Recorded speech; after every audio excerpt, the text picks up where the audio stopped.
Hello and welcome to Potterwatch from Page to Screen, Episode 8. I'm Elizabeth. And I'm Lucy. Oh, that went a bit quiet at the end. Sorry, I'm Lucy. Do you want to do that again? You can just carry on if you Okay. want. Today we'll be joining Harry and the gang for Halloween and Quidditch. Last time Harry and Ron got their own back on both Malfoy and Hermione. Malfoy seems to be over it. Hermione, on the other hand, hasn't been seen since. But before we begin, let's reach into the sorting hat to have some questions. Today I'll have Harry Potter one, and Elizabeth's will be random. Okay. So, Elizabeth, do you want to go first? Okay, I'm just getting into my jar of questions. Here we go. If you could instantly learn any language, what would it be and why? I guess maybe like Mandarin or something, just because it's so widely spoken. I would like Spanish or to, something. yeah, maybe I would really. I have thought about learning Welsh, Oh, just cool, because yeah. obviously I was like born there, Yeah. and I've been thinking about going to university in Wales, so I thought like if I would do that, that would be nice to know Welsh. Although I feel like I wouldn't mind learning Welsh. Does that make sense? Yeah, yeah. But so maybe like French or something. Something that you would find super annoying to learn. Yeah, to learn, but it would be cool just to be able to speak it. Yeah. Nice. Mine is super boring. My husband is from Switzerland, so he speaks a very strange version of German, although obviously not strange to Swiss people. It's called Swiss German, and there are loads and loads of different dialects within the Swiss-speaking part, German-speaking part of Switzerland. So I'd probably choose, well, I'd definitely choose that because along with this awkwardness of having like a non-official language as their language, like it's not written at all. Right. So, I have this book called Hoi, which is Swiss German for just hi. And it has loads of these words written down, and Roman's like, oh, that's not how I say it. That's not what I say. That's not how I spell it, etc., etc. Yeah. It's really frustrating. So yeah, I would definitely straight away say Swiss German, and then I could get on with learning Japanese because I really want to learn Japanese. Yeah. I know you said to speak any language, but I also really want to learn British Sign Language, just because I feel Oh, like yes. that's one that like that is just kind of good to, even just like the basics. It's good Yes. to be able to communicate with That's a people really who cool use one. BSL. Yeah. So yeah, You could maybe be like that. an interpreter Yeah, for deaf but I feel people. like that's quite easy to learn though, because it's not like sometimes with languages I struggle with like the actual sounds. Yeah, But yeah. BSL is literally just doing And things with sometimes the hands. signs like have some kind of meaning to do with the word as well. Like Yeah. not often, but like Wellington boots, for example, is like it's the sign for that is like pulling on boots. Right. Yeah. I know that because I did a 2 weeks thing.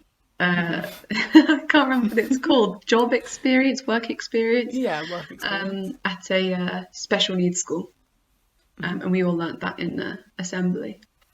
But yeah, and like sand is like this. Sprinkling Yeah, it's sand. like sprinkling sand. Yeah, so it There's makes a great. BSL club at school actually. Maybe I should join. Mm. See what it's about. Yeah.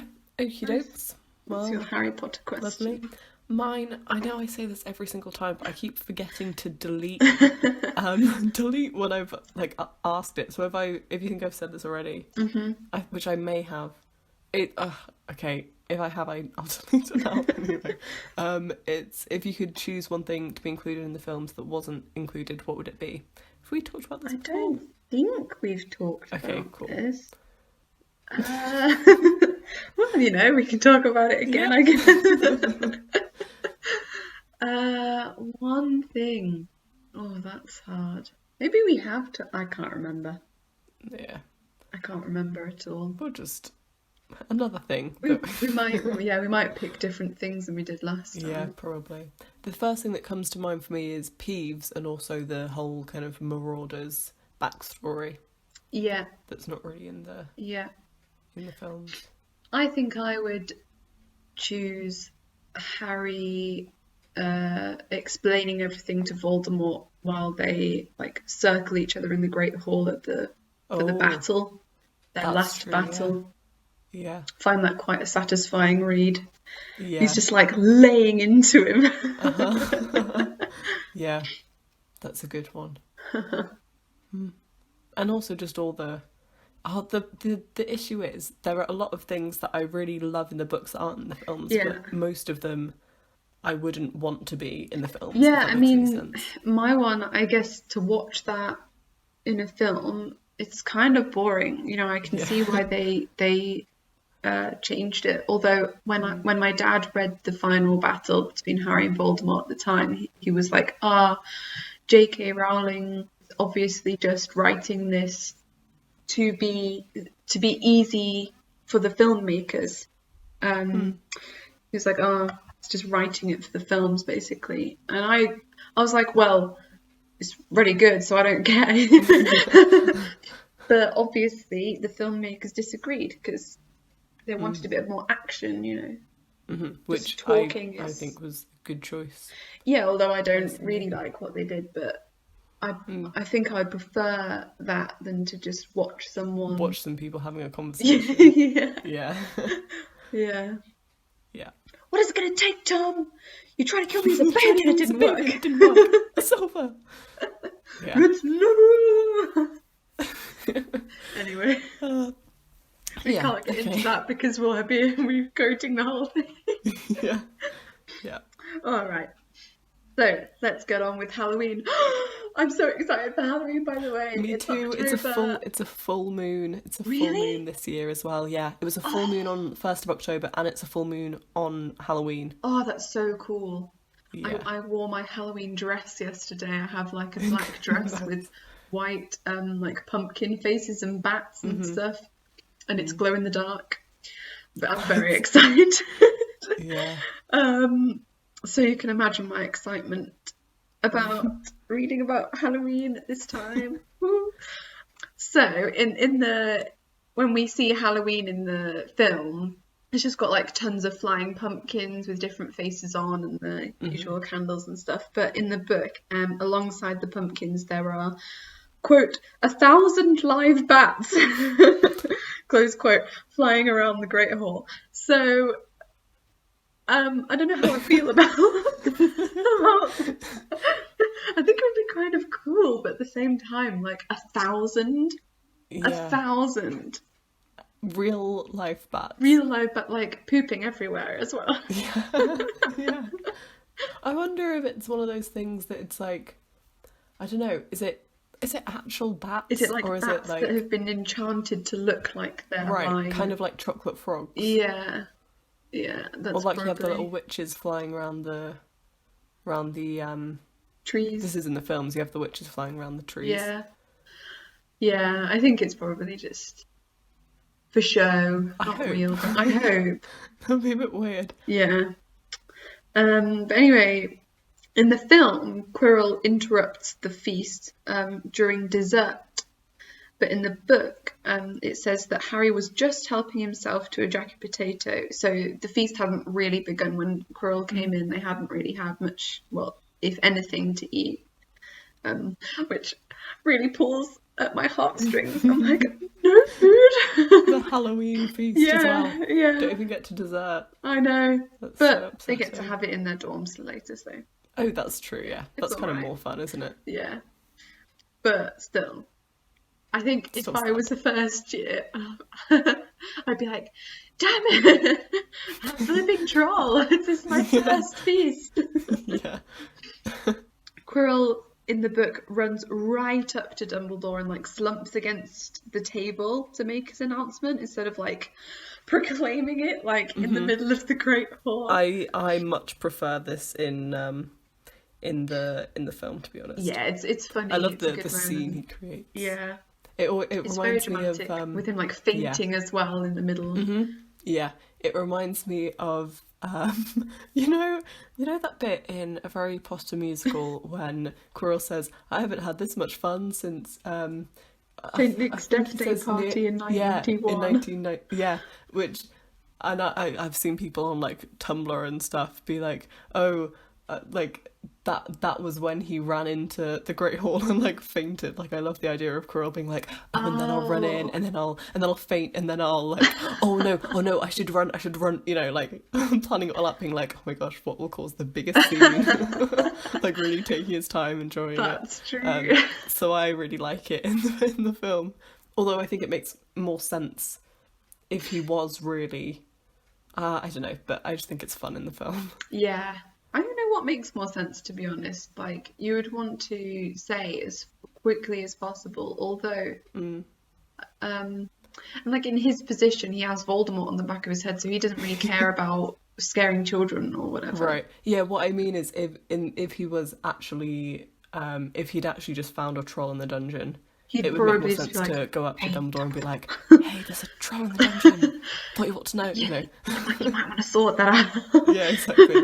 But in terms of like trying to cause a scene, trying to, Yeah, distract. so he can get up to the third floor and Yeah. try his luck. Yeah. Dumbledore sets off purple firecrackers to silence everyone, whereas we all know in the film he just goes, "Silence! Silence. Yeah. You will all please stay. Oh no, not panic or something." Yeah. Yeah, something like that. I quite like that you see a bit of Dumbledore's like not feistiness, but kind of Yes, power, I guess, yeah, in the film. yeah. Whereas in the books, he kind of stays a bit like weird and quirky. Whimsical, yeah, Yeah, yeah. yeah. I agree. Then we have an interesting conversation between Harry and Ron. Let me just find it. How could a troll get in? Harry asked as they climbed the stairs. Don't ask me, they're supposed to be really stupid, says Ron. Maybe Peeves let it in for a Halloween joke. I think that's what I was referring to. I haven't looked at it for a long time. And then it says, Harry suddenly grabbed Ron's arm. I've just thought of Hermione. What about her? She doesn't know about the troll. Ron bit his lip. Oh, all right, he snapped. But Percy better not see us. I don't know where Harry learns about, in the book, where Harry learns about Hermione being in the bathroom. Oh, someone knocked into Harry as they hurried past him. It was Hermione. Harry caught a glimpse of her face, started seeing tears. Oh, Blah, blah, yeah. blah. Hermione didn't turn up for the next class and wasn't seen all afternoon. Yeah, and it was a rumour. Harry and Ron overheard Pavati Patil telling her friend Lavender that Hermione was crying in the girls' toilets. And then in the film, it's Neville, isn't it? It's Seamus. Is it Seamus? I'm pretty sure. I literally just watched it. I think it's Oh, okay. Seamus. I'm pretty sure it's Seamus, but feel free to correct me if I'm wrong later on in the comments or something. Anyone who's listening. And then they go and see Hermione. They see Snape. What? They go and see Hermione. It's Yeah, they very go and have big like understatement. tea Have a with little Hermione. chat. They go and try and save Hermione from the massive troll. There we go. Is that more appropriate? And as they're going, they see Snape going in a different direction, and just kind of forget about Hermione and follow him for a while. And they discover that he's on his way to the third floor. Then Ron smells something really, really foul. So he says, "Can you smell something?" Harry sniffed, and a foul stench reached his nostrils, a mixture of old socks and the kind of public toilet no one seems to clean. I can just imagine that smell. Yeah. Yeah. You know, it really reminds me of the toilets that are always on the side of beaches. Yeah. They're always so rank. Uh-huh. Yeah. Ugh. Anyway, sorry to give you that visual. So then we have the troll. So I thought I'd do a little bit of a comparison and how we think they did in the movie with the troll. So in the book, It's described as being 12 feet tall. Its skin is a dull granite grey and it has a lumpy body, a small bald head perched on top like a coconut, short legs as thick as tree trunks, flat horny feet, and it's dragging its club behind because its arms are so long. So what are your thoughts? I do quite like the troll. I do think it looks a little bit, it still kind of feels a little bit too human for me. Yes. Like, I feel like it could be a bit weirder and its more head magical, could I be guess. smaller. Yeah, and its arms longer, I think, as well. And just legs a bit more shorter. yeah, basically everything just a bit more extreme. Yes. I think as a general rule with the magical animals in the films, they're all cool, but like a bit too Normalised. much like normal animals. Yeah, exactly. But I mean, I think the troll was pretty cool, and the CGI was decent considering it's 2001. Yeah, and the interaction that it had with the actors as well, that was really well done. Yeah, I agree. I think they did well overall, and that's like a pretty massive thing to do, like this massive troll. Yeah. Okay. In the film, I can't remember who says this. I think it's Harry. He says, it's heading for the girls' bathroom, but in the book, they instead see a key in the lock because they don't realise at this point that the troll is in the bathroom with Hermione. They just see it go in, they see the key in the lock and decide, oh, you know what would be a good idea is to lock it in. I love this in the book. Yeah. And then they're like just about to like pat themselves on the back when they realise that they've just locked the troll in with Hermione and neither of them can escape. Yeah. So then they go in and try and save Hermione. I just wanted to point out that Ron's like, "Oi, pea brain!" is taken straight out from the book. Although, I mean, this change doesn't mean anything. But in the film, he throws a bit of wood, and in the book, it's a metal pipe. But that doesn't matter. No. Harry tries to get Hermione to run out of the room, but she's like in classic Hermione style, which we will experience time and time again. She's frozen to the spot and can't think of anything. She's just really terrified.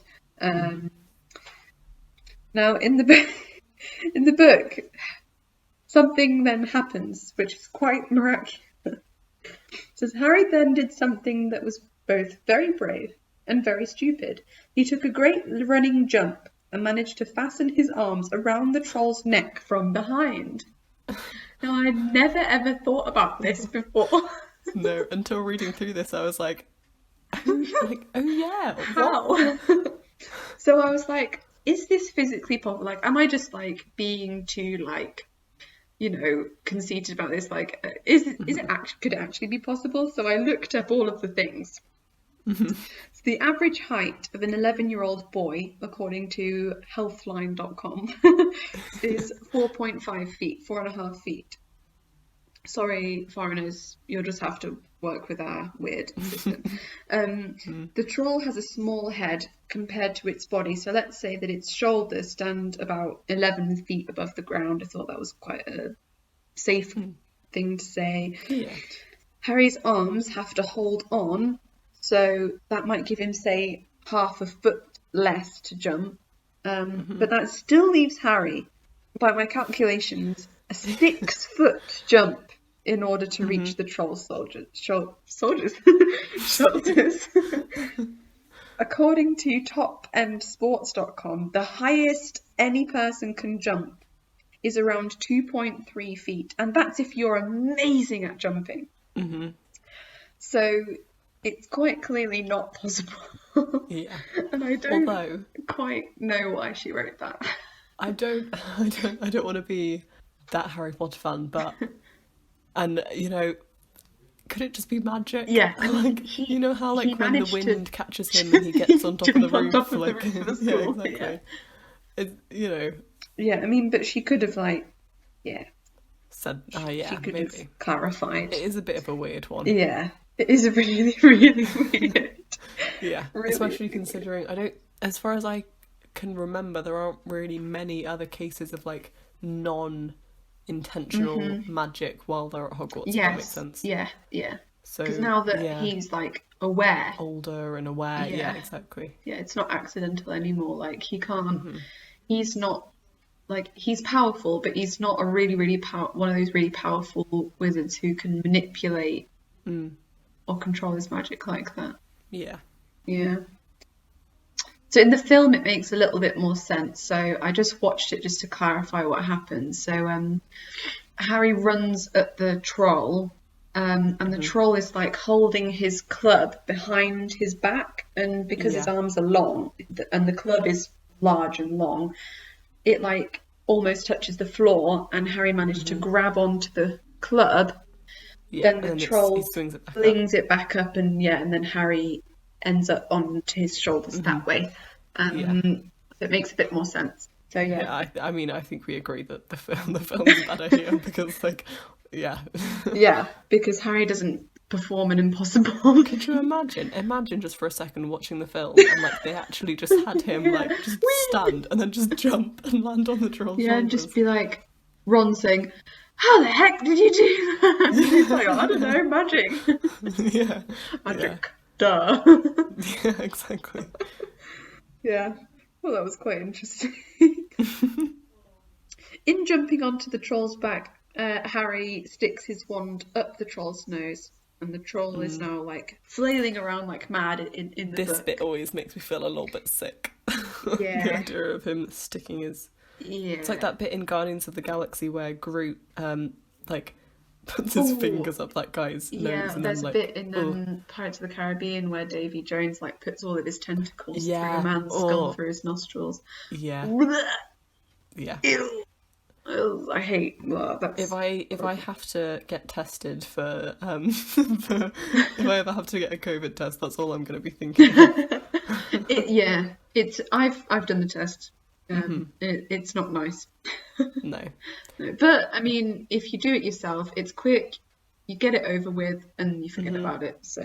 And then you know whether you have the coronavirus Yeah. or not. So, yeah. At least there's a point. It's not just some 11-year-old kid sticking his wand Up your nose. in your nostril. Yeah. Makes my nose tingle. Yeah. Thought of it. Anyway. The poor troll. Anyway. It's not his fault. Yeah. Troll writes. It took me. I just didn't register what you said. I thought you had a bit of a delayed reaction. I was like, I thought that was pretty good there. Society for the Protection of Troll Welfare.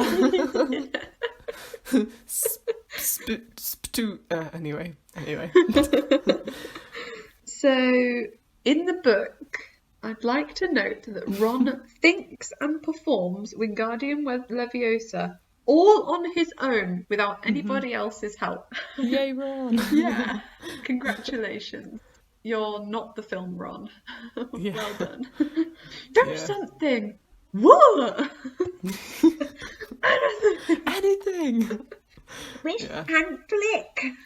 Oh dear. Anyway, I do really like the scene in the film, but Yeah. they dumb Ron down so much. It's really unnecessary and annoying.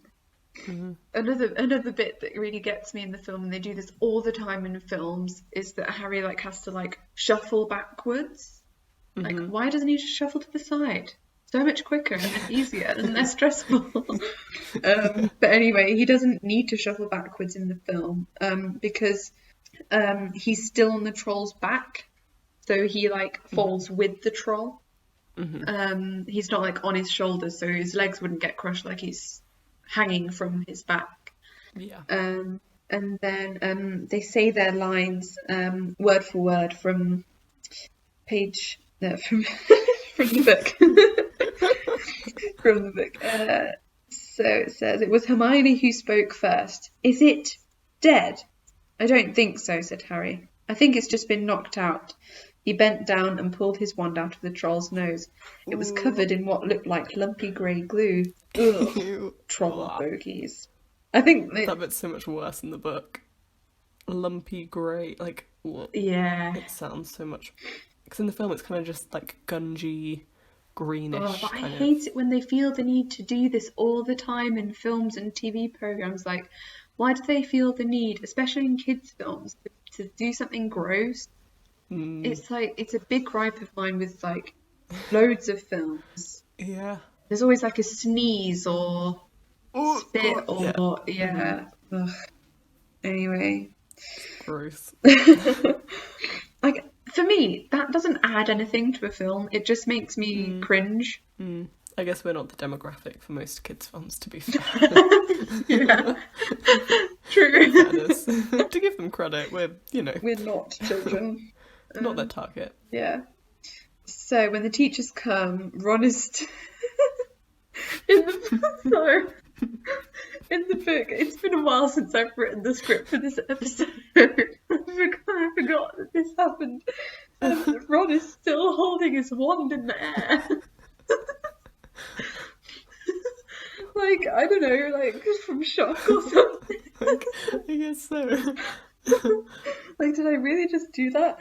And Harry is like getting a healthy dose of secondhand embarrassment for him. Like, I wish Ron would stop. Let's just see. Harry looked at Ron, who was still standing with his wand in the air. And then it says later, he wished Ron would put his wand down. Yeah. That would totally be me though. Like, I would totally be Ron. Like, just like, not that I would actually think of doing Wingardium Leviosa, but yeah. You're saying your film, Ron. Yeah. I film Ron. Then we have a little bit of like extra insight into the fact that it's so crazy for Hermione to be lying to a teacher and like pretending that she's broken school rules. So it says, Hermione Granger telling a downright lie to a teacher.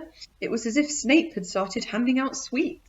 So it's nice to see Hermione's changing character even at this early point. Hermione is then sent off to the tower on her own in the book. And McGonagall says that the feast has been moved to the dormitories. Dormitories. That would be kind of amazing to be. Yeah. Like, it would be so cool to eat in the Great Hall, but like with all of your friends, like in a cozy environment. Yeah. So Ron and Harry have a little conversation at the end here when they get sent up to the tower as well. We should have gotten more than 10 points, Ron grumbled. 5, you mean? Once she's taken off Hermione's. Good of her to get us out of trouble like that, Ron admitted. Mind you, we did save her. She might not have needed saving if we hadn't locked the thing in with her, Harry reminded. So the last bit of the chapter is quite a famous passage, the last paragraph, so I thought I'd read that as well. But from that moment on, Hermione Granger became their friend. There are some things you can't share without ending up liking each other, and knocking out a 12-foot mountain troll is one of them. Yeah, that's a good. I like that one. Yeah, I mean, as you said, like it seems like all the chapters at the moment end like really nicely and snappily. Snappily, Happily. Napoli, like Napoli. snappily. Snappily. Yeah. No, it's like a nice little. Yeah, like it kind of wraps up that little episode. Yeah, exactly. I like it. I quite like when chapters like are. Although to be fair, I do love a cliffhanger chapter because then I'm like, okay, I'll finish there for tonight. You know, it like forces you to kind of take a break. Yeah. All right, let's move on to Quidditch. And speaking of nicely ending chapters, now we have a very nicely beginning chapter. We have the weather change, which in the film is with Hedwig flying just kind of across the landscape of Hogwarts into the snow. I find this bit a bit awkward in the film. Yeah, I don't know why. I'm just like, that's just a bit of a cheesy thing of Harry like going and being like, goodbye. Yeah, it's a bit of a weird one. In the book, it's a nice little opening paragraph of the chapter. It reads, "As they entered November, the weather turned very cold. The mountains around the school became icy grey, and the lake like chilled steel. Every morning the ground was covered in frost. Hagrid could be seen from the upstairs windows, defrosting broomsticks on the Quidditch pitch, bundled up in a long moleskin overcoat, rabbit fur gloves, and enormous beaver skin boots. The Quidditch season had begun." Classic I like J.K. that. Rowling. Yeah, I like. I mean, it's not November yet, but it's kind of, as we're It's recording this, it's unusually kind of cold. becoming. Yeah, it's kind of going into autumn now. So that's a nice. I don't know. It's just a nice little bit to read. Yeah, I think in general J.K. Rowling just is so good at describing like general scenes. You know, like how it feels, what you can see, what you can, experience when It's you're a lot of looking kind at. of cozy Yeah. imagery, isn't it? Like instead of being like Hagrid was defrosting things, it's like from the upstairs windows you could see. It's like Yeah, you can like imagine it. Yeah, you can imagine being a student, like looking out Yeah. and seeing the gameskeeper The on like the soft plumes pitch. of breath coming out of Yeah. Hagrid's mouth. Yeah. Yeah. Harry was meant to be kept a secret. Harry being on the Quidditch team, that is. Everyone knows about Harry. But the news that he was a seeker was somehow leaked. It says in the book, Harry didn't know which was worse, people telling him he'd be brilliant or people telling him they'd be running around underneath him holding a mattress. Which, yeah, I don't know. I think that's a very Harry but Harry Way of mentality thinking. of like he doesn't like people telling him he's going to be amazing because he's like, oh no, but I'm just Harry. But also it's like, oh, but great, I might die. Yeah, exactly. Like, okay, I don't think I'm going to be that bad. Yeah. He believes himself to be very average. Yeah. Which is what makes him such a strangely lovable protagonist. Yeah, I think he's very relatable in that way, like always trying to, like, if something positive happens, I think the natural reaction, at least my natural reaction, is to always then look at what the negative could be. Like, I'm always looking like glass half empty and like what bad thing could happen in this situation. I think probably like we naturally do this as well because our brains are just trying to prepare us for a potentially bad thing. But I think a lot of heroes are like just too positive and therefore just really hard to relate to. Unrelatable. Yeah, I don't think I'm relatable anyway. Yeah, relatable. I think that's the word. Relatable, sure. Not We relatable. also see, let's go with that. Not relatable. We also see what Harry thinks of Hermione at first after becoming friends with her. It was really lucky that Harry now had Hermione as a friend. He didn't know how he'd have got through all his homework without her. What with all the last-minute Quidditch practice Wood was making them do. She had also lent him Quidditch Through the Ages, which turned out to be a very interesting read. Bringing a bit of culture to the room.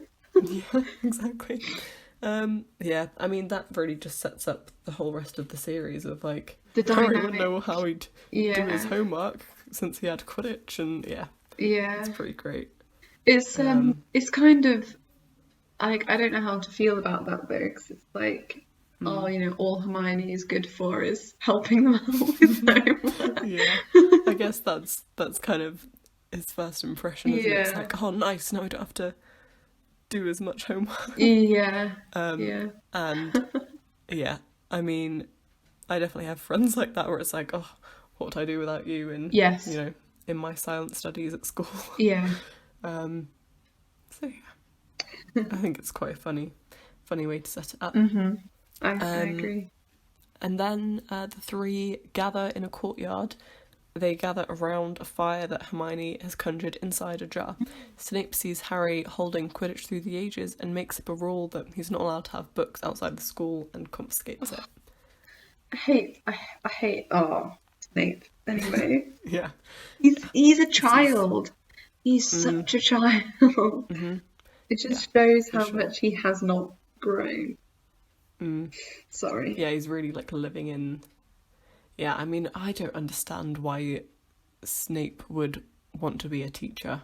Like, why on earth would you want to stay in that place where?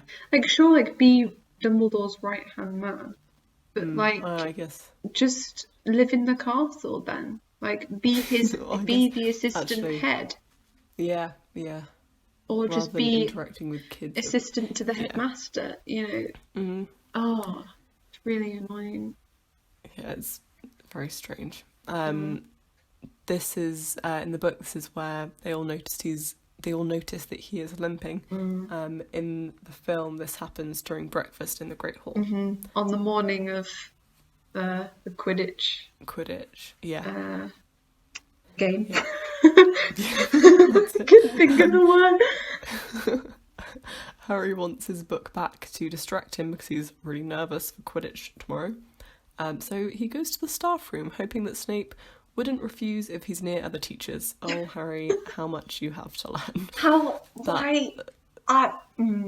Anyway. I understand that and also I understand that mentality, and he hasn't known Snape that long, and surely you would think. Like, yeah, but like Ron and Hermione get it. Like they say, rather you than me. Yeah, that's true. But I guess, I guess like as well, like, did you ever do that thing with your parents where you ask them if you could like have a person round for, after school or something, while they're like standing, like, you'd purposefully ask when you're getting picked up by your parents. So they like while the couldn't friend's say there. no. Yeah, while the friend's there. No, yeah. I did that Yeah. all the time with my parents, and I am so I feel so bad. Yeah. Then of course we have it's not any other teachers besides just Snape and Filch. So we have the conversation between them in the book. Snape was holding his robes above his knees. One of his legs was bloody and mangled. Oh, I hate the word mangled.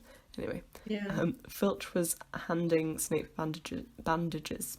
Blasted thing, Snape was saying. How are you supposed to keep your eyes on all three of its heads at once? Harry tried to shut the door quietly, but... Potter! Snape's face was twisted with fury as he dropped his robes, quickly tied his leg. Harry gulped.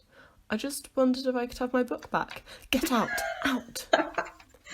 How he thought it was appropriate to then ask after that. I love as well that Harry sees that like he's not supposed to be there and is just like, okay, guess I'll leave. Like just tries to close the door and not be seen. He's just like, all right, cool. And I was never here. It's a very 11-year-old boy thing to, not boy, 11-year-old thing to do. Yeah.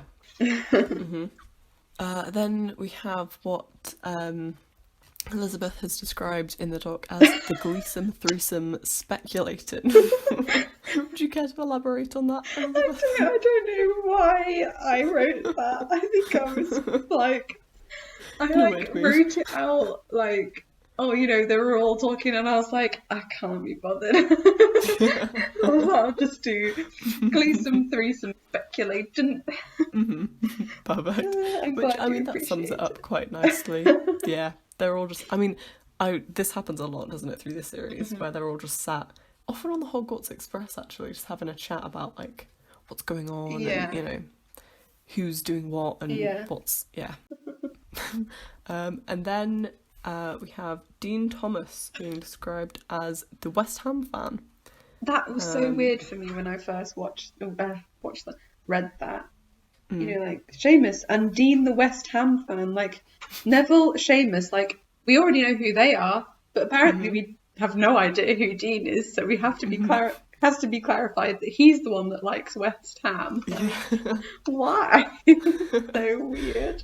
Yeah, I guess it's to set up the kind of jokes about him watching football and then watching Quidditch and getting it all confused. Yeah.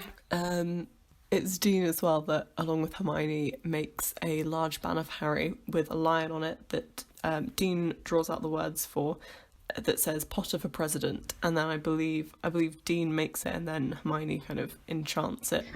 Dean draws it Yeah, Mm-hmm. because he's a talented artiste. And then Dean is one of my favourite characters in the Dean and Seamus. Oh, I love them so much. Yeah. They're like two of my favourites. There's a lot of Harry... fan fiction about those two, actually. Yeah. And fan art, yeah, I've seen it all. Harry says that seeing this banner makes him feel braver, which it's so cute. So cute. It's so cute. And the fact that they did it. I mean, I don't really like Potter for president. That's a bit weird, but you know, they're 11 years old. Yeah, it's very cute. It's really sweet. And then, of course, we have the first of many of Oliver's iconic pep talks, I guess, speeches before the match. It says, Wood clears his throat for silence. Okay, men, he said. And women, said Chaser Angelina Johnson. And women, Wood agreed. This is it. The big one, said Fred Weasley. The one we've all been waiting for, said George. We know Oliver's speech by heart, Fred told Harry. We were in the team last year. Shut up, you two, said Wood. This is the best team Gryffindor's had in years. We're going to win, I know it. He glared at them as if to say, or else. Right, it's time. Good luck, all of you. Firstly, can we just say, Angelina Johnson, absolutely iconic. We stand, we love her. I love that line. Okay, men. And women. I just love it. Yeah, it's just perfect. It's like, that's the kind of feminism that I can really get behind. You know, just Angelina Johnson for president. Yeah. Just, you know, reminding women exist as well. Women. Yeah. And actually, this is a little bit off topic, but whenever Angelina Johnson also is one of my favourite characters, and it's quite good because even though there isn't much content, I guess, about her, it's quite easy to search, because if you search Angelina Johnson, it will just be Angelina Johnson. You know what is so difficult? Harry is one of my favourite characters, and like it's impossible to search for like you know, fan art or anything that's Harry Potter the character, because when you search Harry Potter, it's Harry Potter the book or the movie. Oh, it's so... Anyway, bit of a tangent, but it's so annoying. Harry. Yeah, exactly. You still get Harry James Potter. Yeah, it's so annoying. Yeah, I get that. Yeah. And then the game is about to start, and Madam Hooch asks for a nice fair game, particularly speaking to all the of Slytherins. Oh, from all of you. Sorry. From all of you, but mostly the Slytherins, of course. Which I think is interesting. I think I don't know. I feel like I guess Slytherins. I don't know actually. Should I give it a quick Google? I'm just looking it up. Okay. Beat me to it. She does give me Slytherin vibes, but then I don't think she is, because why would she be so like mean towards? Yeah. Or maybe Ravenclaw, actually. We're just going through all of them now. Maybe Hufflepuff. Maybe. No. I actually don't think... Oh, Ravenclaw. Oh, yeah, that makes sense to me. I see her as Ravenclaw. Yeah. Rolanda Hooch. Oh, Rolanda. Rolanda. Sorry. Nice. I don't know why, but that's like a kind of Rolanda. Yeah. Like Romilda Vane. Romilda Vane, yeah. It does bug me a little bit how she speaks, particularly to the Slytherins, but they are the most likely to cheat, and I'm saying that as someone who would cheat if I knew I could get away with it. So, yeah. Although it's less cheating. Take advantage of the situation. Exactly. Yeah. Let's go with that. we're a couple of Slytherins. It's not cheating. It's just, you know, manipulating your initiative. It's just manipulation. That's not cheating. That's better. This first Quidditch match is, to be honest, I always skip the Quidditch matches because I find them a little bit boring. I love them so much. I couldn't believe it when I first heard you say that. Yeah, no, I mean from like the later books when it's more about like the sport than it is about the, I don't know. But this first Quidditch match is hilarious. We have Lee Jordan, another one of my favourite characters, who is what's the word? Commentating. That's it. On the game. One of my favourite things that he says throughout is just talking about Angelina Johnson. Yeah, he has a massive crush on her. So we Who have doesn't really? what an excellent chaser that girl is, and rather attractive too. Jordan, sorry, Professor. That was Professor McGonagall. I love the like dynamic between. Sorry, I'm eating chocolate. Dynamic between. Hey, shut up. I love the dynamic between Lee Jordan and McGonagall, like throughout the whole thing. Like McGonagall getting steadily more frustrated. Lee Jordan just getting steadily cheekier and cheekier. Yeah, exactly. Also, when our Queen Angelina scores, we have Harry reacting by doing a couple of loop-the-loops to let out his feelings, which is adorable and hilarious, and also annoying because he should be looking for the snitch, but we'll let that one slide for our favourite chaser, Angelina Johnson. And then Dean Thomas, the West Ham. Dean Thomas, the West Ham. What's your favourite football team? West Ham. Yeah.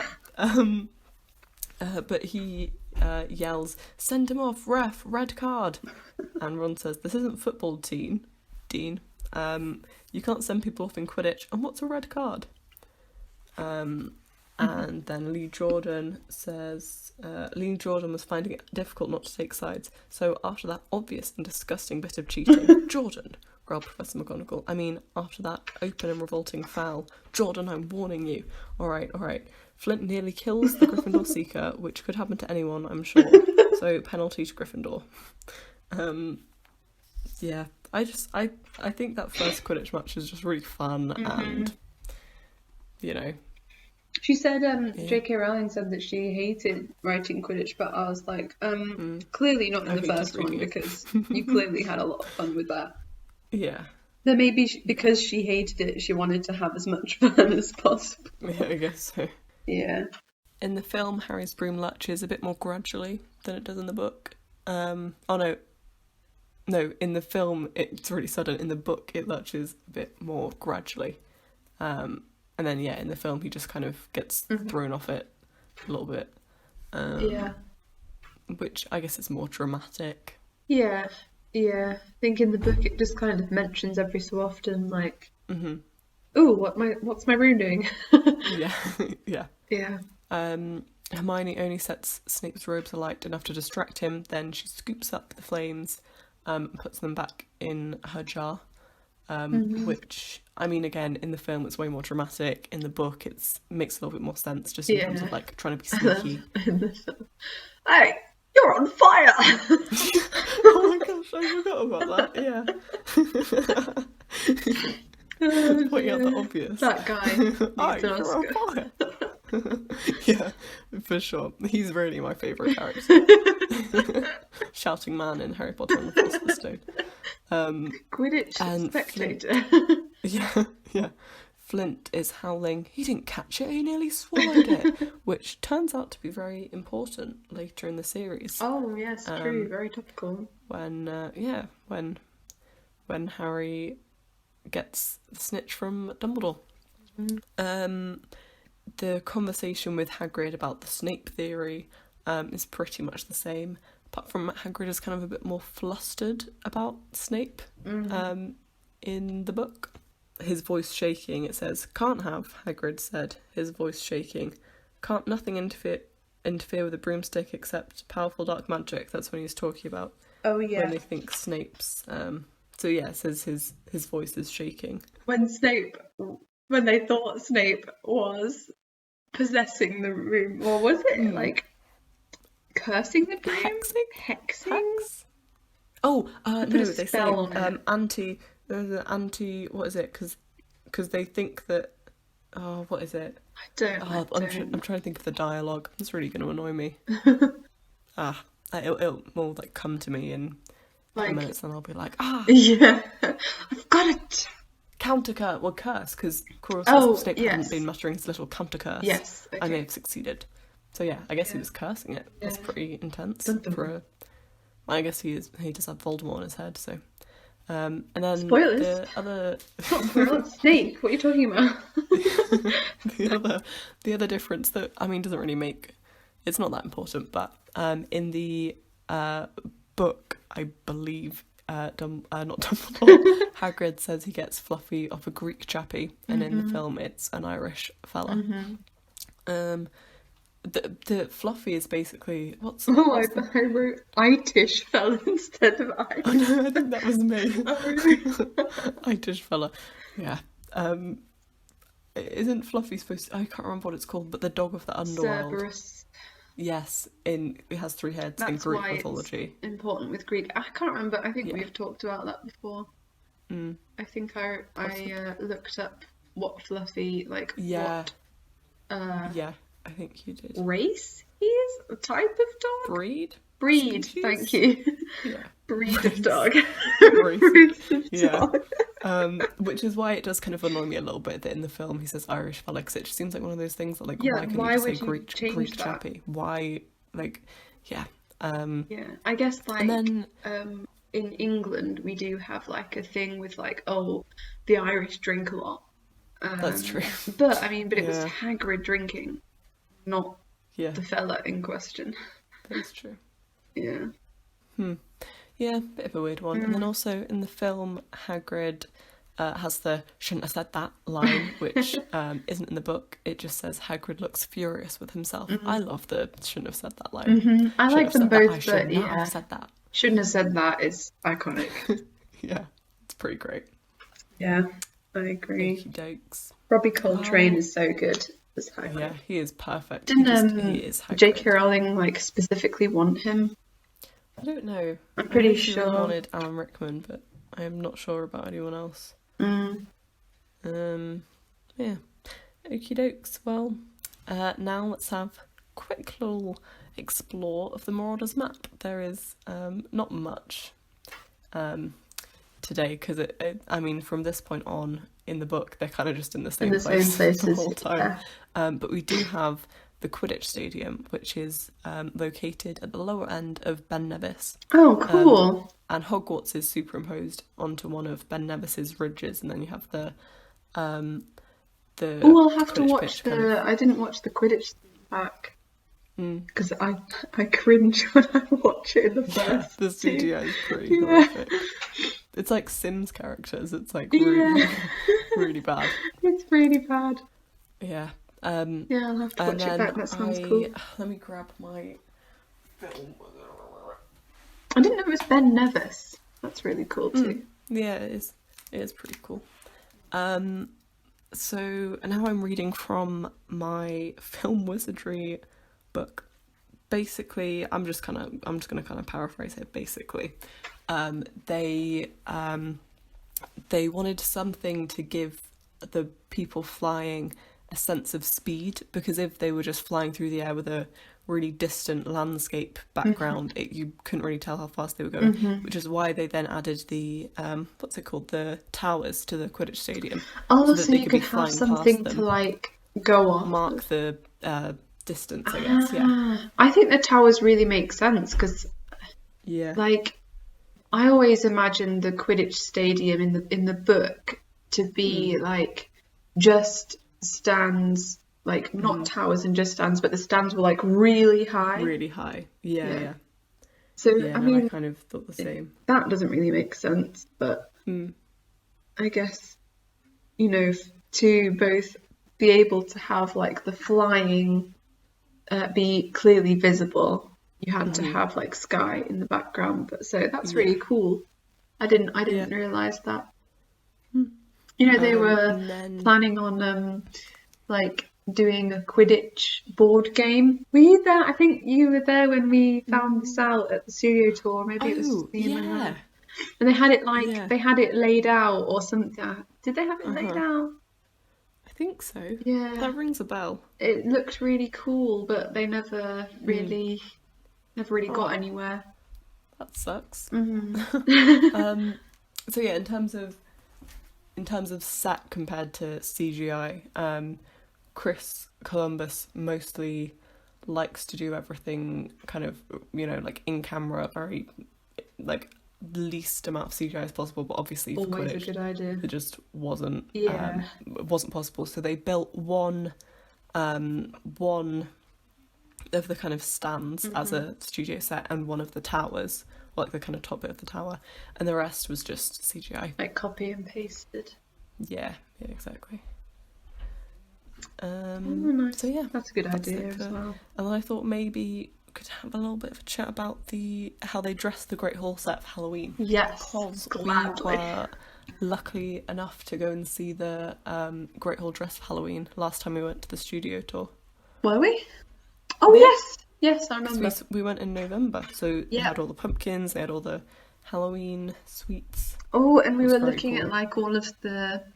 Oh, this is why. So I wondered why I was like looking at all of the. I just looked up like a screen grab of the Halloween feast, and because I was really excited to see all of the different pumpkin faces, because I was like, oh, I think I remember Right. seeing like lots of nice little different pumpkin faces, but Yeah. you can't really see that very much. And I was like, where did I get that from? And now I've remembered that we were doing it last Right. time at the studio tour. Right. They put like loads of goofy, cool Yeah. faces on the pumpkins. So I really enjoyed that. I wish they'd It is done pretty a cool. little bit more though, but I guess the food looked really cool. Yeah, the food, because as far as I remember, when we went, it was all like sweets. It was kind of like as it would be when Quirrell like in bursts in. the movie. Yeah. I'm Yeah. just trying to have a look on Google Images. Oh, so I'll just send you a picture. There's a really good picture on WhatsApp. I won't be able to look at it though because I'm recording. Oh yeah. Could you just like hold it up to the camera, or is that not gonna? Oh, hang on. I'll have to. Okay. Oh yeah, okay. So there's like ice cream and chocolate towers and stuff, and apples. Yeah. I think they're meant to be like toffee apples. toffee apples, but they don't Yeah. look like toffee apples.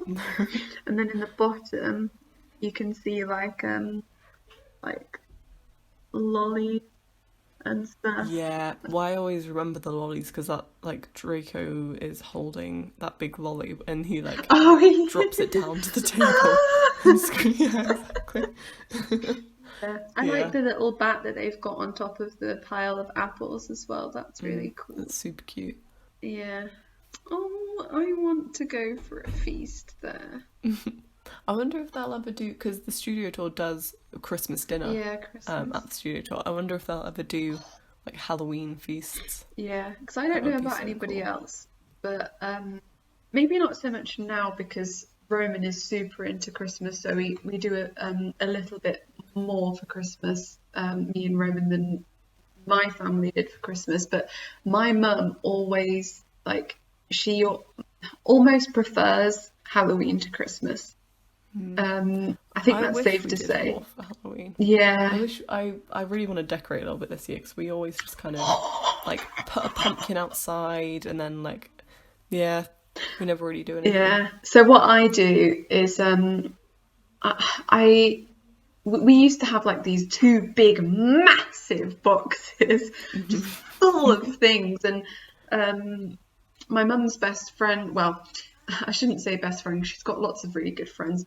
One of my mum's good friends went to America for quite a while, And she kept on like sending her things from America as well because they're like super into Halloween. So I was like, oh, how did you get so much stuff? And she was like, well, for Halloween and Christmas, I just kind of, this is my mum speaking, I just kind of get one thing each year until I Right. thought I had enough. And with Halloween, that I'm not sure when it stopped, if ever. I think she just carried on. So that's kind of what I did, but instead of like getting things, because I don't know if I'm just slightly more judgmental now, but I just don't really like many of the decorations that I see in the I feel like it's supermarkets. compared to like Christmas, it's a lot harder to get Really not good. tacky. Yeah, And I mean, I love a tacky Christmas, but I feel like Halloween, it's like all all super tacky. plasticky, tacky Yeah, stuff. yeah, exactly. Um, Plasticky. and weirdly, I'm more for a like tacky, kind of cheap looking Christmas. Like, but Halloween, I want it to feel like Like I'm living gothic in a and witch's yeah, cottage. yeah. Yeah. So what I do is, so for now I'm like settling for like cartoon Halloween kind of thing, like Yeah. child's Halloween, because Matilda's going to be, Right. Yeah. of age soon, which I'm very excited about. This year she's not really old enough, but next year will be perfect. So I've just been making little things each time. That's really cute. Yeah. Yeah, so I made like one year I made headstones with like puns on them of like the name. I can't remember any of them unfortunately off the top of my head, but it was like the name was a pun, and then the quote was like Yeah. how they died to do with the pun of the Right. name. Right. Um, Like, do you remember? I can't remember if when we went to Alton Towers, we walked through the like little haunted area Oh that had a yes, bunch of yeah, they do that as well. Yeah, gravestones. that's Yeah. probably where I got the idea from. And then last year when we were in a tiny little flat in Manchester, I made this like garland. I bought a garland from Aldi that me and Roman like glued together. It had like felt pieces that you could glue together, so we made that. I made a garland out of oh, this is a good one for anyone at home wanting to home make. I'll stop talking soon. I really love Halloween. Anyone who wants to make like really easy homemade decorations, a really good one is paper plate skull garlands. Ooh. So like what you do is you get the paper plate and you know where like the skull has like teeth. Well, the paper plate has like ridges on the outside. Right. So you do like the round head on the flat paper and then the like straight jaw on the ridged edge. Oh. So it looks like teeth. So that's a good one. I tried to make all the skulls like really like some of them were really big, some of them were really small, some of them were like weird looking. So yeah, I've made quite a few now. So I'm trying to just make or buy one, a new one each year. Yeah. I guess a lot of people class like Harry Potter as a bit Halloweeny, so I guess I could basically just I mean I'm basically it's decorated for Halloween if Yeah, that counts. yeah. Why not? Like my All mum year was all round. for like proper Halloween, but I do have that's a good point. I have like a whole box in the cupboard of Halloween merchandise. No, Harry Potter Harry merchandise. Potter, yeah. Halloween merch. I'm in the Halloween fandom. Yeah. Well, my mum gave me some of her decorations as well because they've moved out of their house now and they live in a small flat. So they were like, "Do you want some of my stuff?" I was like, "Yes." Why wouldn't I? Anyway, All right, well, I want a Halloween tree. Why aren't Halloween trees a thing? yeah. We should get like a Or like gnarled dead tree. yeah, no, I was just thinking Yeah. like a or like a I know it doesn't make sense because evergreens are evergreen and that's the point. But like a A dead yeah, evergreen with all the needles come off. yeah. Yeah, that would be cool. Just in a jar. That would be really What cool. all the needles in a jar?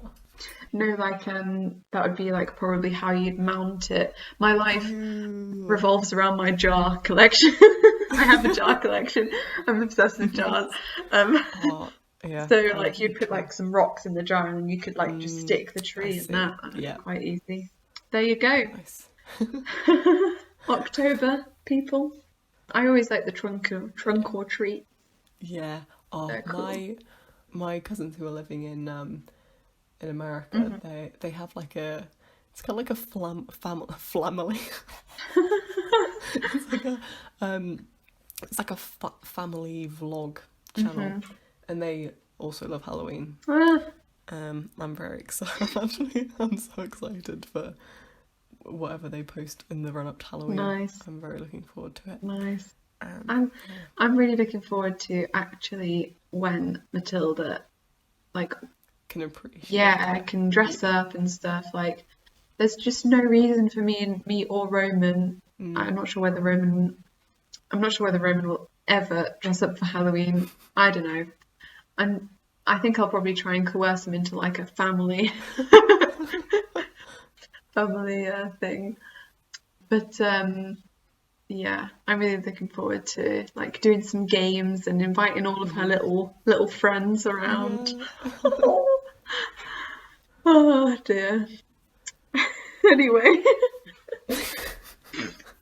stop fangirling about Halloween now.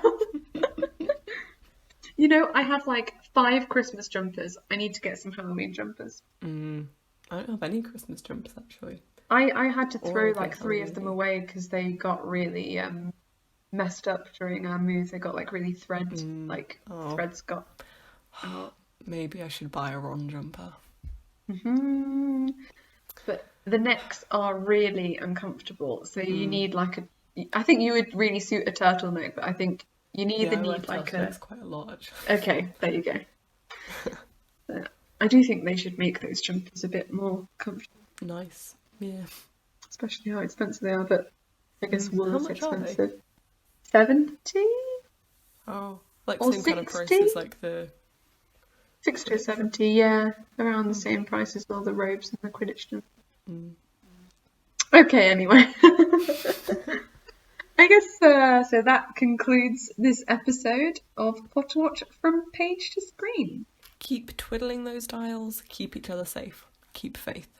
Good Good night. night. Oh no, I think I've got hiccups. Oh no. When I have hiccups, my dad will be like, "Okay, you have a minute to name 10 bald people." Okay, you have a minute to name all of the Slytherins. Go. Okay, Blaze. Oh, this is a controversial one. Blaze Zabini, Draco Malfoy, Tom Riddle, Lucius Malfoy, Pansy Parkinson, Gregory Goyle, Crab. Wait, no, yeah, Gregory Goyle, Crab something. Oh my gosh, who else? There must be some other like Teachers. Slytherin girls. Oh, teachers. Snape. Slughorn. Regulus Black. Slytherins. I think they've gone now. I think. Okay. Okay. In the book. Oh my gosh, this is going great for me. I said when Snape was fiddling with the broom. That doesn't sound good.